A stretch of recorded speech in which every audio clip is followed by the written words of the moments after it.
নির্বাচনে ন ছিল না। ভোটাররা নির্বাচন কি জিনিস, ভোট কি জিনিস সেটা ভুলেই গিয়েছিল। 5ই আগস্টের পরে নির্বাচনটা সব জায়গায় প্রতিষ্ঠিত হয়েছে। আপনারা এখানে নির্বাচন করে বিজয়ী হয়েছেন, এই যে আজকে শপথ নিয়েছেন, এটার মজাই আলাদা। আপনাদের সবাইকে আমি আন্তরিক অভিনন্দন জানাচ্ছি, শুভেচ্ছা জানাচ্ছি। যারা বিজয়ী হতে পারেননি তারা ইনশাল্লাহ আগামীতে বিজয় হবেন এই প্রত্যাশা আমি করছি। আপনারা জানেন গত 12ই ফেব্রুয়ারি নির্বাচনে এদেশের মানুষ বিপুল ভোটে মাননীয় প্রধানমন্ত্রী জনাব তারেক রহমানের নেতৃত্বে বিএনপিকে ভূমিধস বিজয় লাভ করিয়েছে। আজকে আমাদের প্রধানমন্ত্রী ভঙ্গুর এই সমাজ, এই রাষ্ট্রকে নতুন করে মেরামত করার যে স্বপ্ন দেখছেন, উনার সেই স্বপ্ন পূরণে আপনারা সব সময় আমাদের পাশে ছিলেন, ভবিষ্যতেও আপনাদেরকে আমরা পাশে পাবো এই প্রত্যাশা আমি করছি।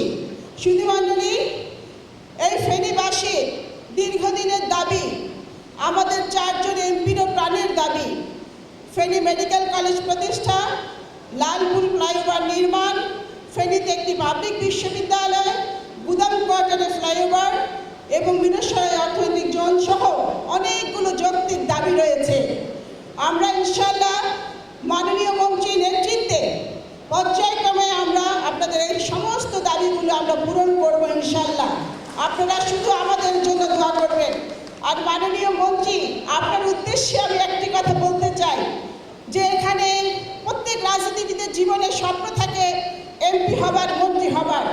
এখানে অনেকেই এমপি হয়েছে, দীর্ঘদিন কোনো আমরা মন্ত্রী হয়নি, মন্ত্রী আমরা পাইনি।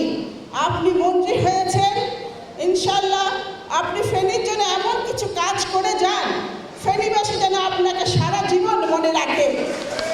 শুধু মণ্ডলী, আপনারা আমাদের জন্য দোয়া করবেন, আমাদের মাননীয় প্রধানমন্ত্রীর জন্য দোয়া করবেন।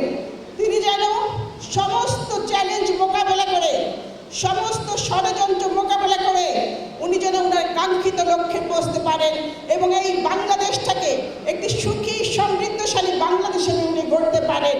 আপনাদের সবাইকে ধন্যবাদ।